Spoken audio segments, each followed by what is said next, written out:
Welcome back, Tradition Rewired listeners. I'm here with a friend of mine, Mariam Wahba. Mariam, welcome back to Tradition Rewired. Good to be with you again.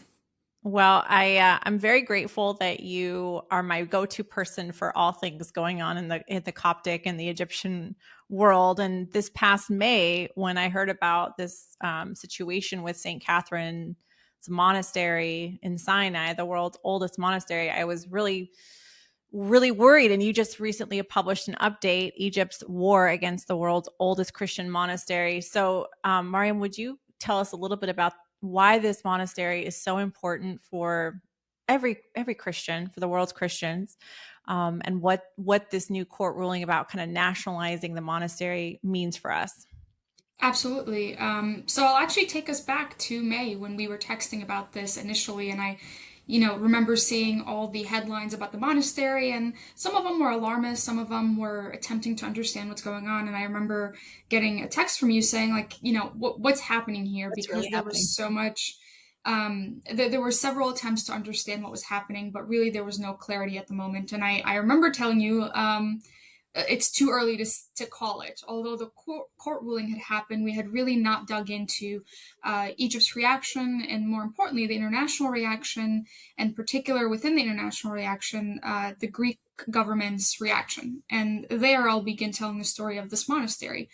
So St. Catherine's is a monastery deep in the Sinai Peninsula on Egyptian territory, and it is famous for many reasons, but one of which is that it is the longest inhabited Christian monastery in the world, having been occupied by monks since the 6th century or so. So 1,500 years, this monastery has been a sanctuary for worship and scholarship and refuge from wars and famines to everything in between. And that's what makes one of the reasons why this monastery is so special.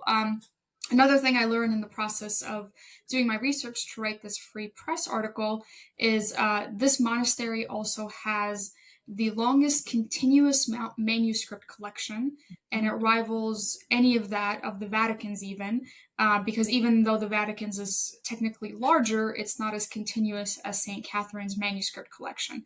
It also has some of the world's oldest and most important icons, including the Prontoctor, Yep. Prontoctor. So you'll edit that out, or maybe not. You keep it in. Yeah, Um, Pantocrator. It's hard to say. right, exactly. So anyway, there. I mean, I could go on and on about why this monastery is important and vital for historical reasons, for theological reasons, but you get the gist. Now, in Yeah. May, sorry, go ahead. No, I was just going to say that before I wasn't able to visit St. Catherine's Monastery when I traveled to Egypt with my family, but I'm very jealous in a good way that you got to take many trips with your Coptic community to St. Catherine. So if you just want to share a little bit about what that spiritual experience is like, and if you're you're a Christian but you're not of an Orthodox or Catholic background, this is the site where Moses encountered the burning bush of God. So this is very significant territory. I remember the icons, icons from the fourth century, third and fourth century, coming to Los Angeles, and we were so excited because it was such a big deal that these icons that not everybody gets to travel to Egypt were coming to Los Angeles. We were going to see them, of course. That was a very rare experience. So this is something very meaningful.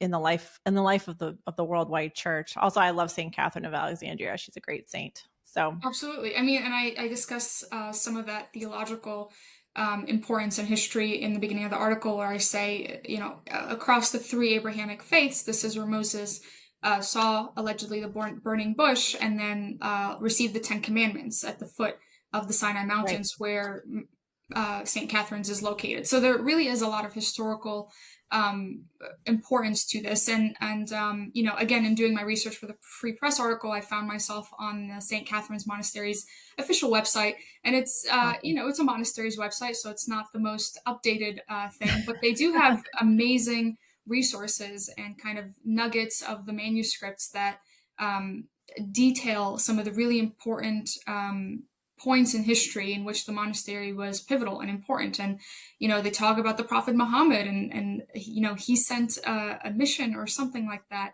at some point in the monastery's early days. So there's a lot of history there to unpack, and the monastery is meaningful. So putting that aside, trying to understand what this monastery means to Egypt as an institution. Um, the monks have been the sole protectors, I guess you could say, of the manuscript collection for as long as they have existed. And for decades, they have approved scholars' visits to come to the monastery and spend time with the manuscripts and being able to access, including a pretty large digitization project in partnership with an American NGO and UCLA, the university, for it's been ongoing for about 6 years, I believe. And that was halted. But maybe I'm getting a little bit ahead of myself here, and maybe I should backtrack to that May court ruling. So, for our purposes, I won't get too much into what the court ruling actually says and the details of it because it's a little complicated, as are court rulings. But in effect, the court ruling renders the monks occupants of the monastery as opposed to the keepers of the monastery. And getting a little bit into the weeds here, it divides the monastery's land, both the actual infrastructure, the buildings, and the gardens and the surrounding areas, into kind of 4 or 5 quadrants. And the court ruling goes on to explain that some of these areas were to be, technically owned by the monastery but oversaw by the state. Others would be owned by the state and oversaw by the state. And in effect, in combination with the fact that the court ruling goes to say that the monks are occupants, this is Egypt trying to nationalize the monastery and put it under state rule. Right. And in the weeks after that court ruling happened, in people's attempts to try to understand what was happening, um, the Egyptian government wanted to get ahead of it and put out an op-ed by the foreign minister saying, this alarmism, this fear over what is going to happen to the monastery, is really uncalled for. And you'd expect an op-ed like that to kind of put people at ease, especially the Hellenic government, which has been the historical protector of the monastery. It has a really special relationship with the monks, given that all 25 of them are actually Greek Orthodox monks Right. with Greek citizenship.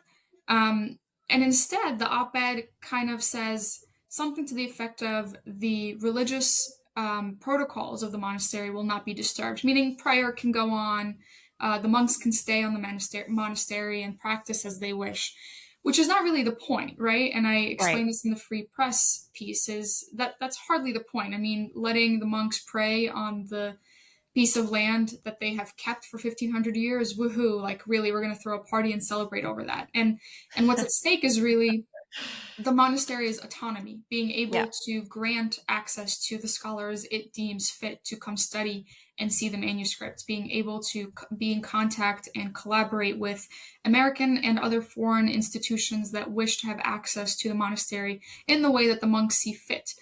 They've kept the monastery open and operational for 1500 years, and now the Egyptian state is coming in and saying, you know what, we're going to try to do a different job, a better job, perhaps, in their rhetoric. Right. And what's upsetting is that, it turns into being owners of a place and protagonists of a place to like guests of a place. It's a very like dimmy shift to say, oh, well, don't worry, you can still be here and you can still pray. But if you don't get to determine, like you were saying, relationships with the United States, with UCLA, with academic institutions, with having Christian history, culture, and influence, be available for scholarship, then yeah, I mean that's a huge problem, and something we definitely need to fight for. Um, Now your article mentions, and I don't think this is a huge secret. We give a lot of money, $1.5 billion in aid to Egypt. I think we can kind of leverage that, as you point out, to make sure that the monks have more authority and autonomy on the monastery. Do you think that's hopeful, or are we, is this, you know, how hopeful can we be as Christians, as scholars, as Americans? Right. So the foreign military funding, or the FMF as people like to refer to it, is a sum of money that the American government gives to Egypt every year, in various ways. A lot of that money obviously is not, a check or money deposit into account, but more so money that they're able to use to purchase American made weapon systems with. And that is one of the primary ways in which the United States holds leverage over the Egyptian government. And you'll see there's a lot of conditions to the FMF that is granted to Egypt. In fact, the FMF conditions are not solely Egyptian conditions, but they're conditions on all FMF that we give out to any other country in the world.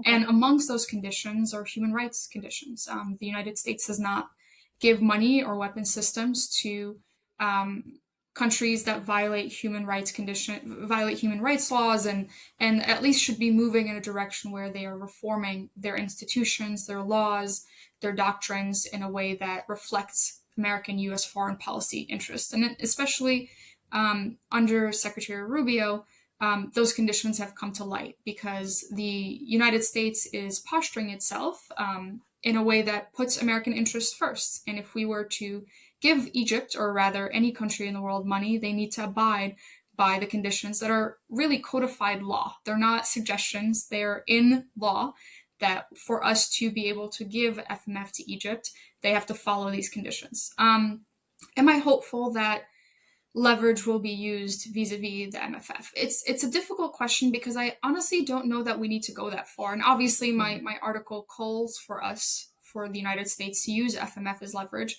But I think there's a lot of other soft power tools that the United States can use to make sure that Egypt understands that this is something that the United States government and the United States constituencies are interested in. Obviously, there's large Christian populations in the US, and I'm not talking just about the Coptic American population, but Catholics, Protestants, evangelicals, you name it. There's large swaths of the American public that care about the preservation of Christian heritage and Christian human rights and Christians' abilities, particularly in the Middle East, to be able to not only survive, but be able to keep their religious and cultural institutions. So Yep. moving forward, I think there's a large role for the US to play. And I don't think we have to go straight to FMF. I think we can go straight to FMF and threatening to withhold some of that money should Egypt not repeal that court decision and seek to restore the monastery's autonomy. But there's a lot of other ways that we can pressure Egypt to do a couple of things that restore the rights that it has taken away, stripped from the monks and St. Catherine's Monastery. And of course, one of those things is restoring the monastery's ability to grant scholar access to the manuscripts. Number two is saying that the monastery is protected land, will not be owned by the state, cannot be controlled by the state, and allowing the monks to go back to the status quo, which was they were able to collaborate and partner with institutions like UCLA and American NGOs to digitize the manuscript collection.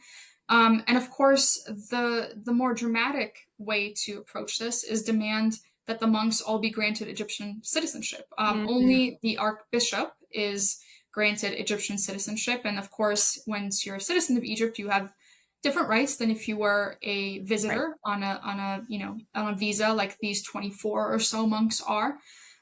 So there's varying degrees that the U.S. can engage with Egypt on this, but there's definitely simple, plain asks that the United States government can make of Egypt to try to move towards a better understanding of what St. Catherine's is and what the state ought to do to protect it.